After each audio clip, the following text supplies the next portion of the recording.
Hey, good evening. This is Ken Long of True Storytelling, Kansas, with a proposal and some insights about the value proposition of true storytelling. This is the second time I tried to record this. The first time I had to stop and laugh because I realized I had written that the bumper sticker for the value proposition was, I meant to say at the crossroads, and I wrote at the crosswords, and there's some deep kind of Freudian meaning in there. But the idea is that we're always at the crossroads all the time. And the crossroads is a place where you make a decision about how you're going to proceed. Well, if we didn't even know that true storytelling was a possibility, then what's left to us is the well-traveled road on status quo highway, the road that is mostly traveled. And you already know where that's going to end up. That is a well-known destination. And that may not be good enough. And we know that if you keep doing what you've always done, you'll keep getting what you've always got. And so if a person is satisfied with that, they're not really a candidate for true storytelling anyway, I guess. But if a person is already asking, is that okay? Is the status quo okay? Really? Is that all there is? Is that all there can be? Really? So a person who's already got that in their mind is already at a crossroads, and they need to know that there's an alternative. So we propose that true storytelling is the path less traveled. It's a reasonable and inspirational, transformational alternative. Well, why should that person at the crossroads check in? Why should they come to the roundabout and enter true storyland? And we're going to make the case that the world is not just the status quo. That's just one of the possible futures. But it's really a world of infinite futures, F to the N, futures to the nth power.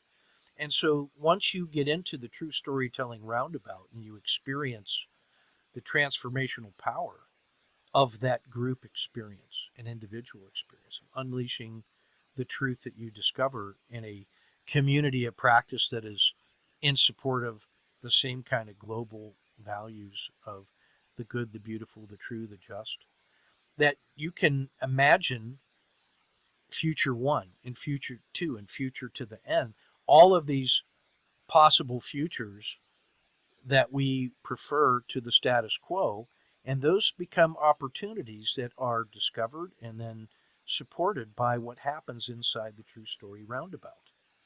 And because the cost is zero and the risk to you is small, can I prove that? Yeah, I think I can. Here's an example of just two experiences from a true storytelling circle this morning. I had two true storytelling circle experiences, and when we run that, we establish the true storytelling roundabout first as a place of safety. There's no risk to you. And then it becomes a place where you learn to trust the other people in the roundabout. And then when you are in a safe place and you trust your partners, then you can begin to share the truths that you discover. And when you're satisfied and you've seen some opportunities, then you are unleashed to go out into the world with that opportunity, fueled by, supported by, empowered by the experience of the roundabout. Here's one example.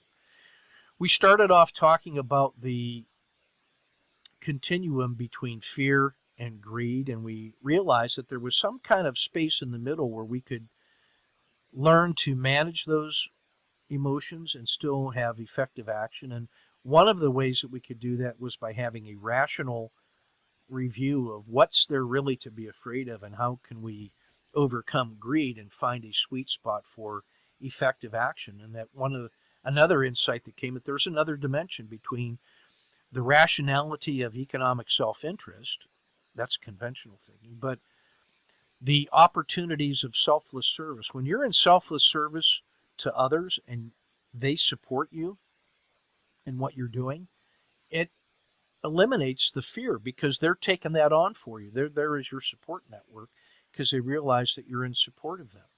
So A frame of reference of selfless service deals with the fear, and you're not being greedy for yourself, but you are in service of the prosperity of the people in a enduring, resilient, um, responsible way. Well, what could that even look like? Well, we started talking about what does it take to establish true democracy in the world? Well, first you need an off-the-grid, individually controlled solar energy collector so that you're not beholden to the centralized grid. And then you need a way to be able to garden for yourself so that you have food independence year round, supported by solar. And that you need material sciences to find economically advantageous ways to do both the solar and the gardening. And then you need protected crypto strategies that protects the value you create against the confiscation by untrustworthy others. So the combination of all four of those things are the preconditions to establish true democracy in the world. And you can imagine a world in which urban greenhousing simultaneously solves rebuilding our communities into livable, healthy ecosystems that create food dependence and defeat the food deserts that we experience. And all four of those things become an opportunity that has to be built on safety, trust, truth, and then opportunity. So a true storytelling roundabout not only uncovers those truths, but enables you to find and employ the tools that are required to seize and develop opportunities in the world. And that's just one of them.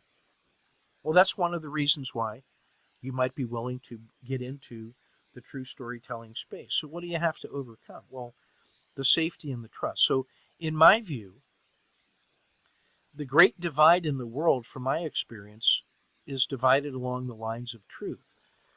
On the true storytelling side, the claim and the assertion is that true storytelling is our core value and our identity, and that we have a commitment to maximizing truth in the world.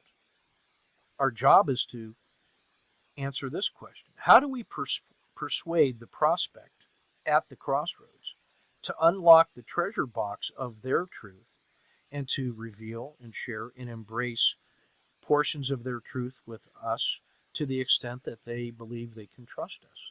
How do we create that safe, trustworthy space where truth may emerge? And why do I think that has to be the case? Because the other side of this great divide is a world of thick face and black heart, where truth is an expediency employed by tactical savages that are trying to achieve a dominant position and are willing to use truth as a weapon to a certain degree, and that dominant paradigm is well entrenched in the world, and it's one that does not reward complete and total truth telling.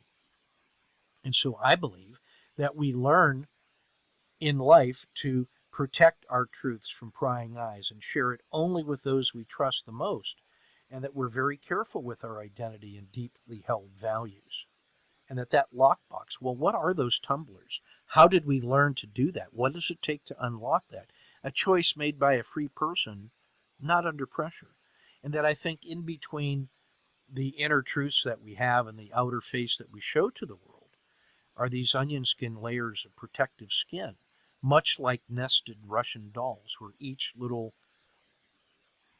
doll is the next layer in towards what is essentially this truth. And so a true storytelling circle is one in which we can begin unpacking some of those layers, and that as we earn trust, because we're in a safe space and we've respected that truth and shown the liberating power of the circle, that the prospect or that new partner can start sorting out the risk and reward of trying out true storytelling and beginning to reveal more and more of that truth because of the payoffs that they learn to be able to trust us.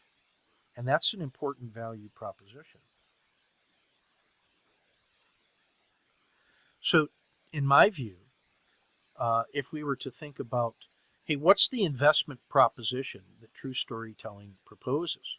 I would frame it this way if I'm trying to make that pitch. Why should an emotionally vulnerable person, i.e., a person, everybody, any or every human being, why should they undertake the risk of exposing their truth and vulnerability in order to effect a change in ourselves and in the world? They should be asking questions like, and I think they do, what's the value proposition? What's the risk reward profile of doing that thing? How does that scale and how can it be leveraged so I'm not just having a pleasant moment, but it doesn't connect to any right action in the world? It feels good, but what's the outcomes?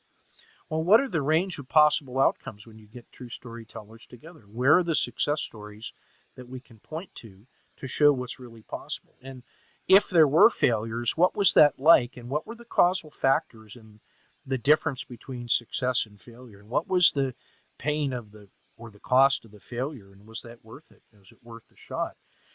Is there a typical life cycle to a successful true storytelling venture?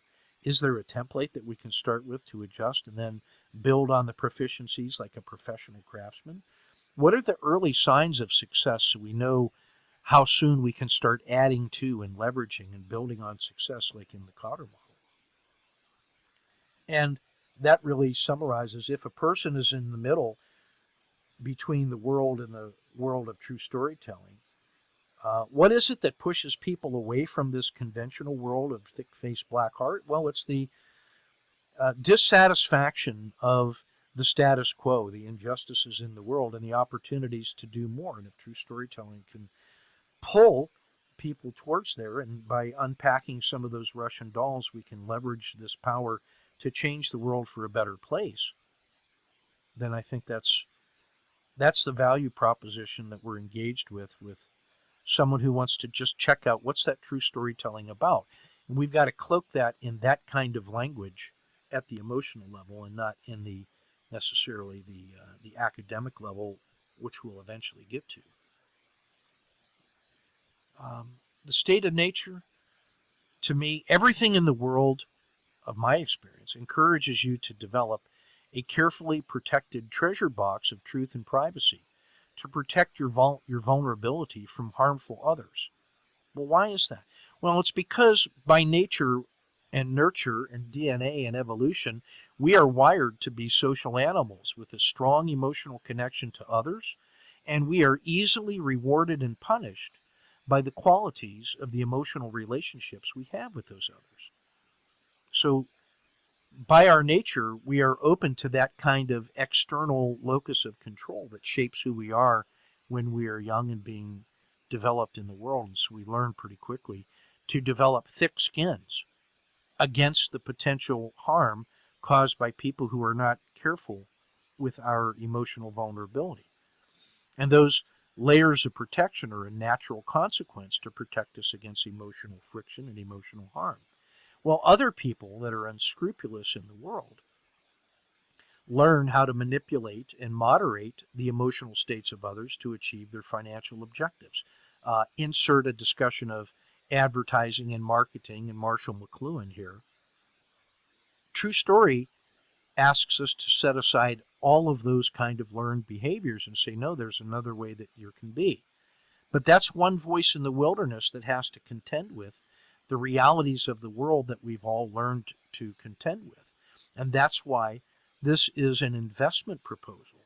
Why should you set aside some of the things that you've learned about the world and risk some of your vulnerability and truth and invest in the possibilities that we claim are there for true storytelling? So we've got to be able to answer those things and demonstrate it.